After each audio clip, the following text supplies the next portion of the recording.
அனைவருக்கும் வணக்கம். நான் உங்கள் அன்பு ஜோதிடர் அவினாசி சுரேஷ் பாண்டியன். எல்லாரும் நல்லா இருப்பீங்க, எல்லாம் நல்லா இருக்கணும். நீங்க நான் பார்க்க போற தலைப்பு இருதார தோஷம். இது ஜோதிடத்துல கலஸ்திர தோஷம், நாகதோஷம், தார தோஷம், மங்கலிய தோஷம் அப்படின்னு சொல்லி வேறு வேறு பெயர்கள் இதுக்கு இருக்கு. அப்ப இந்த தார தோஷம் ஜாதகத்துல நம்ம எப்படி தெரிஞ்சுக்கிறது அப்படின்னா, இதுல நமக்கு முதல்ல ஞாபகத்துக்கு எது வரும்னு கேட்டீங்கன்னா, ராகு கேதுக்கள் தான் வருவாங்க. லக்னத்துல ராகு இருந்தாலோ 7ஆம் இடத்துல கேது இருக்கும். லக்னத்துக்கு 2ஆம் இடத்துல ராகு இருந்தா லக்னத்துக்கு 8ஆம் இடத்துல கேது இருப்பார். ஏன்னா அவங்க 2 பேரும் 180 டிகிரி இருக்கிறதுனால இப்படிதான் ஜாதக அமைப்பு இருக்கும். எந்த ஜாதகத்தை எடுத்து பார்த்தீங்கன்னாலும் இந்த அமைப்பு தான் இருக்கும். அப்ப ராகு கேதுக்கள் தான் இந்த தாரதோஷத்தை கொடுக்குறாங்களா அப்படின்னு சொல்லி கேட்டீங்கன்னா கண்டிப்பா கிடையாது. லக்னத்துக்கு 7ஆம் இடத்துல சுக்கிரன் நீசமாயிருந்தாலும், லக்கணத்திலேயே சுக்கிரன் நீசமாயிருந்தாலும் ஆண்களுக்கு இந்த பிரச்சனை வரும். 8ஆம் இடத்தையும் நம்ம எடுத்துக்கலாம். அதே மாதிரி பெண்களுக்கு நான் மேல் சொன்ன இந்த 3 இடங்கள்ல செவ்வாய் நீசமாகிறாரு அப்படின்னு சொன்னா அங்கேயும் இந்த பிரச்சனை வருது.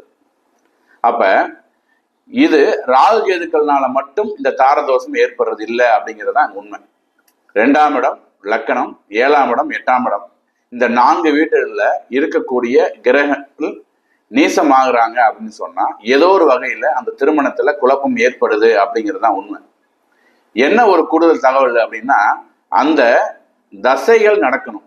அந்த தசை நடக்கும்போது கண்டிப்பா அந்த வேலையை அவர் செய்வாரு அப்படிங்கிறது அமைப்பு. சரிங்க சார், இப்ப எங்க ஜாதகம் அந்த மாதிரி இருக்குது, என்ன பண்ணலாம் அப்படின்னு சொன்னா, இதுக்கு நேரடியான பதில், நீங்க என்ன பரிகாரம் பண்ணாலும், என்ன கோயில் குளத்துக்கு போயிட்டு வந்தாலும், இதை நேரடியா தவிர்க்கிறது எப்படின்னு சொல்லி கேட்டீங்கன்னா, ஒரு பெண்ணா இருக்கும் பட்சத்தில் 27 வயதுக்கு மேல திருமணம் பண்றது, ஆணா இருக்கும் பட்சத்தில் 31 வயதுக்கு மேல திருமணம் பண்றீங்க அப்படின்னு சொன்னா இது கண்டிப்பா ஒரு நல்ல திருமண வாழ்க்கையை உங்களுக்கு ஏற்படுத்திருக்கிறது ஏதுவா இருக்கும், அந்த தசைகள் நடக்கும் பட்சத்தில். அதுக்காக நம்ம தசை இப்ப 20 வயசுல ஆரம்பிக்குதுன்னா ராகு தசை முடியறதுக்கு 18 ஆண்டுகள் ஆகும். 38 வயசுக்கு மேலே கல்யாணம் பண்ண முடியாது இல்லைங்களா? அப்ப தசை நடக்கும் போதே உங்களுக்கு திருமணம் பண்ணணும்னா லேட் மேரேஜ் பண்ணும்போது என்ன ஆகுன்னா, அந்த இருதார அமைப்பை நீங்க ஓவர் கம் பண்ணிடலாம். இது நடைமுறையில நிறைய பேருக்கு சாத்தியப்பட்டிருக்கு.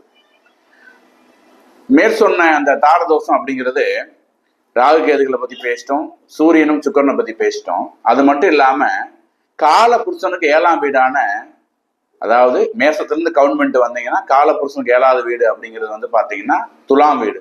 இந்த துலாம் வீட்டுல சனியோ ராகுவோ இருக்கிறவங்களுக்கு இந்த பிரச்சனை ஏற்படுது. அதாவது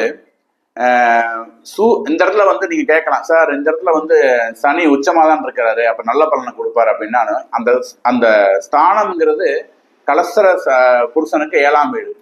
அப்ப 7ஆம் இடத்துல ஒரு பாவகிரகம் உட்கார்ந்து இருக்குங்கிற பட்சத்துல நீங்க உங்க நண்பர்களும் தெரிஞ்சவங்க ஜாதகம் எடுத்து பாத்தீங்கன்னா, இந்த 7ஆம் இடத்துல சனி இருக்கிறவங்க அல்லது துலாம் வீட்டுல இந்த காலபுருஷனுக்கு 7ஆம் வீட்டுல சனி இருக்கிறவங்க பாத்தீங்கன்னா ஏதாவது ஒரு முறையில அவங்க திருமண வாழ்க்கை பங்கப்பட்டிருக்கும். சில பேருக்கு இன்னும் திருமணமே கூட ஆகாம கூட இருக்குது. சரிங்களா? அப்ப கலசர தோஷம் அப்படிங்கிறத நம்ம நடைமுறையில் அதை நல்ல தப்பிக்கணும்னா நான் மேற் சொன்ன இந்த விஷயங்களை பண்ணும்போது நீங்க நல்ல தப்பிச்சுக்கலாம். அதே மாதிரி இப்ப ராகுகேதுகள் இருக்கிறாங்க, 7ஆம் இடத்துல தான் சார் இருக்கிறாரு, லக்னத்துல இருக்கிறாரு அப்படிங்கிற பட்சத்துல குருவோ வளர்பிறை சந்திரனோ அந்த இல்ல முழு பௌர்ணமி சந்திரனோ ராகுவோ கேதுவோ பாக்குறாங்க, அல்லது சனியோ செவ்வாயோ பாக்குறாங்க அப்படின்னு சொன்னா, சுக்கிரனை பாக்குறாங்க அப்படின்னு சொன்னா இந்த தோஷம் கண்டிப்பா அங்க நீர்த்து போகிறதுக்கான அமைப்பு இருக்குது. அப்ப எடுத்தோடனே உங்க ஜாதகத்துல கவுண்ட் பண்ணி பார்த்துட்டு எனக்கு அப்படிதான் இருக்கு நீங்க நினைச்சுக்க வேண்டிய அவசியம் கிடையாது. அதுக்கும் விதிவிலக்குகள் நிறைய ஜோதிடத்துல இருக்கு. அப்ப வளர்பிறை சந்திரன் பார்த்த, குரு பார்த்த ஒரு ஜாதக அமைப்பு இருக்கு அப்படின்னு சொன்னா நீங்க ராகு திசை நினைச்சோ கேது திசை நினைச்சோ வருத்தப்பட வேண்டிய அவசியம் இல்லை. தாராளமாக ராகு திசையிலும் கேது திசையிலும் நீங்க திருமணம் செய்து கொள்ளலாம். இந்த மாதிரி பார்த்தா, சார் என்னை 2ஆம் இடத்தை தான் சார் பாக்குறாரு, தன குடும்ப வாக்குஸ்தானத்தை தான் குரு பாக்குறாரு, சந்திரன் பாக்குறாரு, அப்பையும் இதற்கான அந்த பங்கத்துல இருந்து நீங்க வெளில வந்துட்டீங்க அப்படிங்கிறது தான் உண்மை. அதே மாதிரி ஒருத்தருக்கு முதல் திருமணம் பங்கப்பட்டு மறுமணத்தை நோக்கி நகருது, ஆணா இருந்தாலும் பெண்ணா இருந்தாலும் அந்த ஜாதகத்துல 7ஆம் இடத்தை விட 9ஆம் இடமோ 11ஆம் இடமோ வலுவா இருக்கணும். நல்லா கேட்டுக்குங்க. ஒருத்தருக்கு திருமண வாழ்க்கையில பிரச்சனை ஏற்படுது, ஆணா இருந்தாலும் பெண்ணா இருந்தாலும், கணவனுக்கோ மனைவிக்கோ யாராவது ஒருத்தருக்கு இருந்தா கூட இந்த பிரச்சனை வரும். சில குடும்பம் நீங்க பார்த்துருப்பீங்க, கணவன் எப்படியாவது அந்த வாழ்க்கையை காப்பாத்தி நினைப்பாங்க. ஆனா மனைவி இல்ல எனக்கு நீங்க டைவர்ஸ் கொடுத்துருங்க, நான் அந்த வாழ்க்கையில இருக்க விரும்பல அப்படின்னு சொல்லி நகர்ந்து செல்லக்கூடிய ஒரு சூழல் எங்க ஏற்படுது அப்படின்னு சொல்லி கேட்டீங்கன்னா, நான் மேல் சொன்ன அந்த இடத்துல தான். அந்த இடத்துல மனைவியோட ஜாதகத்துல 7ஆம் இடத்தை விட 9ஆம் இடம் வலுவா இருக்கும், அல்லது 11ஆம் இடம் வலுவா இருக்கும். இப்ப இந்த 7ஆம் இடத்தை விட மற்ற 2 வீடுகள், இந்த 2 இடம் வலுவா இருக்கும்போது என்ன ஆகுனா, ஆட்டோமேட்டிக்கா அவங்க அந்த மறுமணத்தை நோக்கி நகரக்கூடிய ஒரு சூழல் ஏற்படும். அல்லது திருமண வாழ்க்கை எனக்கு வேண்டாம், நான் எப்படி இருந்துக்கிறேங்கிற ஒரு சூழல் நோக்கி நகரக்கான வாய்ப்பு ஏற்படுத்தும். ஆனா எண்ட் ஆஃப் த டே பாத்தீங்கன்னா, அவங்க குழந்தைக்காக ஒரு இந்த சூழல் பாதுகாப்புக்காக ஒரு மனத்தை நோக்கி நகரக்கூடிய சூழல் அது மாதிரி ஏற்பட்டுருந்தது 2வது. ஆனா ஆரம்பத்துல இந்த லைஃப்ல இருந்து வெளில போறதுக்கு மிக முக்கிய காரணமா இருக்கிறது 7ஆம் இடம் பலவீனமாகி 9ஆம் இடமும் 11ஆம் இடம் வலுத்திருக்கிறது. இப்ப இந்த வீடியோ பார்க்கும்போது சில கேள்வி வரும், சார் ஒரு திருமண பந்தத்தில் இருக்கும் போது இன்னொரு துணையை நோக்கி நகர்றாங்களே அது எப்படி ஏற்படுது அப்படின்னு சொன்னா, அவங்களுடைய ஜாதகத்துல 3ஆம் இடம் பாதிக்கப்பட்டிருக்கும். இந்த 3ஆம் இடங்கிறது பாத்தீங்கன்னா ஒரு வகையில இது துணை ஆயுள் ஸ்தானம் அப்படின்னு நம்ம எடுத்துக்கிறோம். இன்னொன்று முயற்சி ஸ்தானம். 2ஆம் இடத்து அதாவது வாழ்க்கையில இன்னொரு வாய்ப்பை கொடுக்குற இடமா இந்த 3ஆம் இடத்தை நம்ம சொல்றோம். அப்படியாப்பட்ட அந்த 3ஆம் இடத்துல உங்க ஜாதகத்துல பங்கப்பட்டிருந்தாலும் இந்த இருதார அமைப்பு ஆட்டோமேட்டிக்கா வந்துடும். அப்படியாப்பட்ட ஜாதக அமைப்பு இருக்கிறவங்க எல்லாம் செய்ய வேண்டிய முதல் காரியம் என்னன்னு கேட்டீங்கன்னா, லேட் மேரேஜ், திருமணத்தை தள்ளி போடுவது மிக சிறப்பு. இன்னைக்கெல்லாம் பாத்தீங்கன்னா 6, 18 வயசு 20 வயசு பெண்களுக்கு கல்யாணம் பண்ணி வைக்கிறது கிடையாது. எப்படி 23, 24 வயசு ஆயிடுது. அப்படியாப்பட்ட ஜாதக அமைப்பு இருக்கிறவங்க குறைந்தது 27வது வயதில் திருமணம் செய்யும் பொழுது ரொம்ப சிறப்பான வாழ்க்கை அவங்களுக்கு காத்திருக்கு. அதுக்கு பிறகு அந்த வாழ்க்கையில் எந்த பிரச்சனையும் வராது. ஏன்னா இன்னைக்கு நம்ம சமீபத்துல நீங்க நியூஸ்லையும் உங்க அக்கம் நடக்கிற விஷயங்களை நீங்க பார்க்கும்போது, பொருந்தாத 2 மனங்கள் இணைந்து அவங்க 2 குடும்பத்தையுமே ஸ்பாயில் பண்றது இல்லாம சமுதாயத்துல பாத்தீங்கன்னா அந்த குடும்பத்துக்கு மிகப்பெரிய ஒரு அவப்பேரை ஏற்படுத்திட்டு போறாங்க. அது எது உண்மை பொய்ங்கிறத நம்ம மக்கள் கடந்து வந்துடுறாங்கன்னு வைங்க.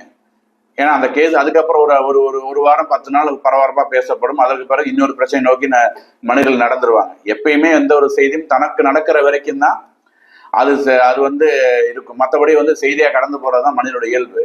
அப்ப இந்த குடும்பம் அந்த பங்கப்பட்ட 2 குடும்பத்தை யோசனை பண்ணி பாருங்க, ரொம்ப சிரமத்துக்குள்ளாவாங்க. அப்ப அதெல்லாம் அவாய்ட் பண்றதுக்கு லேட்டா திருமணம் பண்றது ஒன்றும் தவறில்லைங்கிறது தான் என்னை போன்ற ஜோதிடர்களுடைய கருத்தா இருக்குது.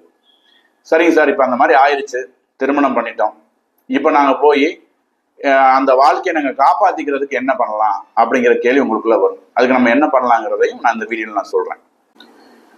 இப்ப ராகுகேது பங்கம் பட்டிருக்கிறாங்க. ராகுகேது பங்கம் பட்டிருந்தா நம்ம என்ன பண்ணணும்? திருநாகேஸ்வரம் போங்க, காளகஸ்தி போங்க. திருமணத்துக்கு பிறகு நான் சொல்றேன். காளகஸ்தி திருநாகேஸ்வரம் போய் அதற்கான அந்த தோசை பரிகாரங்களை செஞ்சு நீங்க அந்த வாழ்க்கையை கன்டினியூ பண்ணுங்க. திருமணம் ஆகாம, அதாவது திருமணம் ஆனவங்களுக்கு இந்த பரிகாரத்தை நான் சொல்றேன், திருமணம் ஆகாதவங்களும் இந்த பரிகாரத்தை நீங்க பண்ணிக்கலாம். அதே மாதிரி செவ்வாய் உங்க ஜாதகத்துல பங்கப்பட்டிருக்குது, செவ்வாய் பகவான் உங்க ஜாதகத்துல பங்கப்பட்டிருக்கிறாரு அப்படிங்கிற பட்சத்துல முருகர் வழிபாடு பண்றது ரொம்ப சிறப்பு. முருகனை வழிபாடு பண்றது, சஷ்டி விரதம் இருக்கிறது, சஷ்டி அன்னைக்கு பாத்தீங்கன்னா மலை மேல் இருக்கக்கூடிய முருகனை போய் வழிபாடு பண்ணிட்டு வர்றது, மலை மேல் இருக்கக்கூடிய முருகனுக்கு தீபம் ஏற்றுவது, இதெல்லாமே பாத்தீங்கன்னா அதாவது செவ்வாய் உங்க ஜாதகத்துல நீசமா இருந்தாலும், இந்த 2ஆம் இடம் 7ஆம் இடத்துல தொடர்பு விட்டு அவர் நீசம் பட்டிருந்தாலும் இதை நீங்க பண்றது ரொம்ப விசேஷம். சார் எங்க ஜாதகத்துல சனி அந்த மாதிரி பங்கப்பட்டிருக்காரு சார், என்ன சார் பண்ணலாம் அப்படின்னு சொல்லி கேட்டீங்கன்னா, உங்க ஜாதகத்துல சூரியனும் இந்த மாதிரி ஒரு திருமணத்துக்கு தடையா இருக்கிறதுக்கான, ஏன்னா சூரியனும் முழு சுபர் கிடையாது. 7ஆம் இடத்துல சனியும் சூரியனும் சம்மந்தப்படுறது, லக்கணத்துக்கு 2ஆம் இடத்துல சூரியன் சனியும் சம்மந்தப்படுறது, அந்த மாதிரி ஒரு அமைப்பு இருந்தாலும் நீங்க அதிகாலையில் எந்திரிச்சு சூரிய நமஸ்காரம் பண்ணுவது, ஓடுற நதியில நீராடுறது, இதெல்லாமே மிகப்பெரிய ஒரு மாற்றத்தை கண்டிப்பா ஏற்படுத்தி கொடுக்கும். அதே மாதிரி மாமிச உணவுகளை தவிர்த்து கொள்வதும் ரொம்ப சிறப்பு.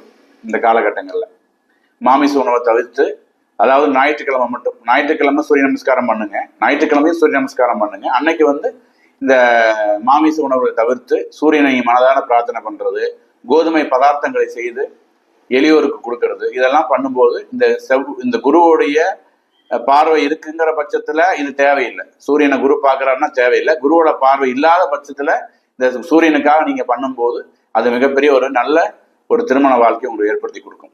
இது எல்லாத்தையும் தாண்டி இந்த மாதிரி அமைப்பு இருக்கக்கூடிய ஜாதகம் இருக்குது அப்படின்னா அந்த ஜாதகர் சரியான ஒரு ஜாதகத்தை மேட்ச் பண்ணி, அதாவது பொருத்தம் பார்த்து திருமணம் செய்து கொண்டால் அவர்கள் வாழ்க்கை மிகவும் சிறப்பாக இருக்கும் என்பது என்னுடைய தாழ்மையான கருத்து. மீண்டும் ஒரு நல்ல தலைப்பில் உங்களை சந்திக்கும் வரை உங்களிடமிருந்து விடைபெற்றுக் கொள்வது உங்கள் அன்பு ஜோதிடர் அவினாசி சுரேஷ் பாண்டியன்.